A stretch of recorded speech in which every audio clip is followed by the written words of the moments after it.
větru se škvárou. Počkej, škvára už to viděl lítat? A co na to říkal?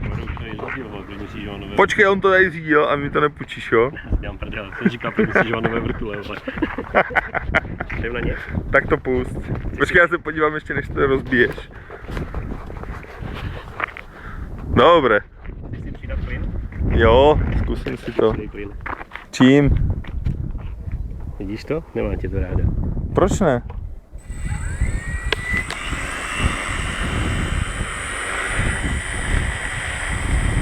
Hej, ale si nás to dolíská, ty vole.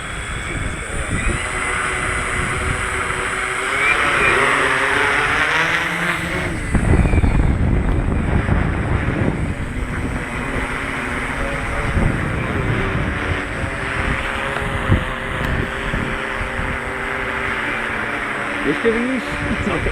Ještě víš? A proč je každý to světelko jiné?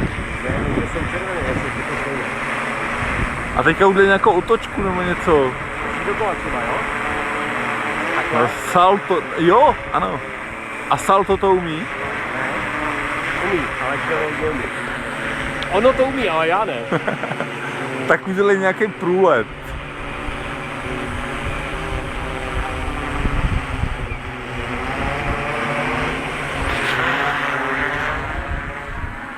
Hezky, ty vole.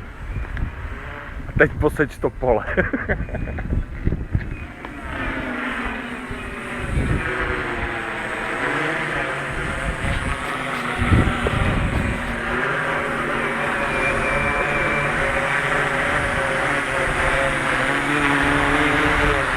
Au!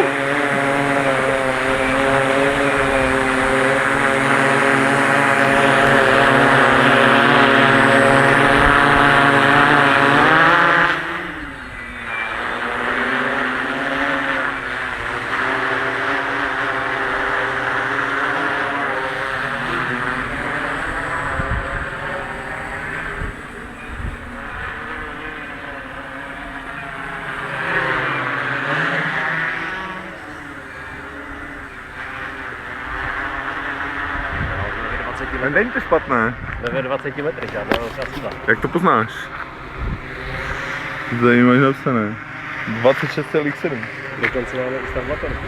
Tak do 1000 to pust. No, to bychom asi nevysloupali. A jsme 12 stupňů. Tak si nějak lítej nebo něco, pokud to stojí na místě. Tak ono je to hlavně na statiku.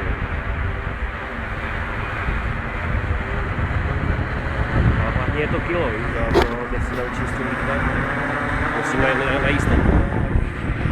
Aspoň do doby, než budu mít našetřil na druhý si pákovat.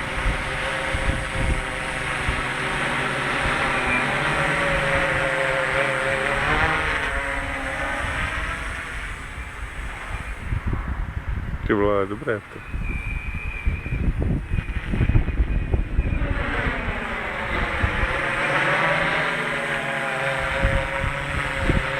To mi pak ještě povykládá, že které řídíš, to se naklání u ty vrtule. A to máš úplně stejně jak vrtulník. To znamená, ne, vrtule se nenaklání. Akorát ta řídící jednotka tomu říká, jak rychle se má která točit. A oni jsou 3 a 3 protiběžné. Jo, takže ono to jednou stranou začne padat a tím pádem se to nakloní. Tak, ono to na jedné straně ubere, na druhé přidá, jo? A tak dále. Aha. A přesto funguje veškeré i rotace, všechno. Ale hlavně, ty jsou takhle suspenduješ na oblohu a můžeš si na cigáru. Čau. Pak to tam drží. Však jo, teďka můžu zavolat. Jediné, co teďka řešíš, tak je stav baterek 23,6. Padací mám někde kolem 19 V a teď si prostě vezmeš druhé rádio a řešíš kameru. Jo, a jenom prostě se díváš, jak kamera, co a jak ten. Respektive druhý operátor mrzne a musí mít ruky venku a ty můžeš stát v kapsách, čas trošičku pravíš polo. Takže to normálně přilepíš takhle ve vzduchu Ano, a... to je takzvaný GPS mod, proto ti tam blíká ta modrá kontrolka. Když to přepnu na ATI, tak se mi vypne stabilizace polohy a jenom mi stabilizuje směr letu. Teďka už to musím prostě hlídat. Jo, A kameru si řešíš prostě druhou vysílačkou. Další vysílačkou anebo automatem.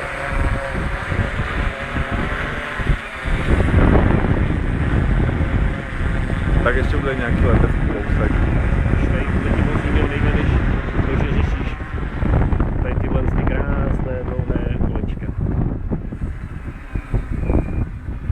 ukážu ti, jak funguje falsej, chceš? Jo. Víš, co znamená falsej? Tak ti zaberu vysílačku, hodím do potoka a... To vypl? Ne, teď jsem nastavil falsej. Teďka to funguje stejným způsobem, jako by se mi vyplo rádio. No, tak to si zvědavě, co to dělá. Nic nedělám, jo? Ale pojď bokem, že on to tady bude přistávat. Aha, nerozbije to auto, plot nebo něco.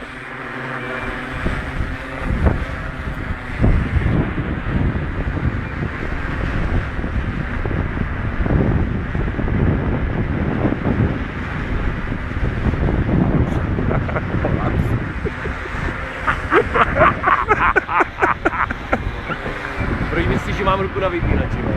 Já přemýšlím, ten pán se to není jako, to je konečná. Vlastně jde ten větr, jo? A to si najde to místo, kde to startovalo. Nebo tam, kde jsem uložil startovní kolou.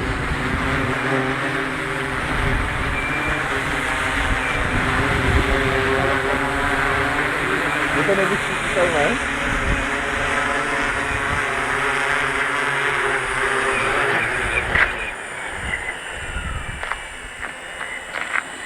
Nepokazilo se to. Dobré. Ale karoserii by to nějakou chtělo. Ty vole, sekačka na zahradu by z toho byla normální. Takovou vychytávku, samozřejmě teď, když to přistane, tak můžeš přidávat plyn, jak chceš.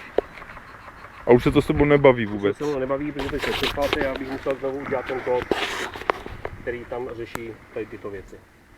A dokonce už si můžeš lítat tím způsobem, že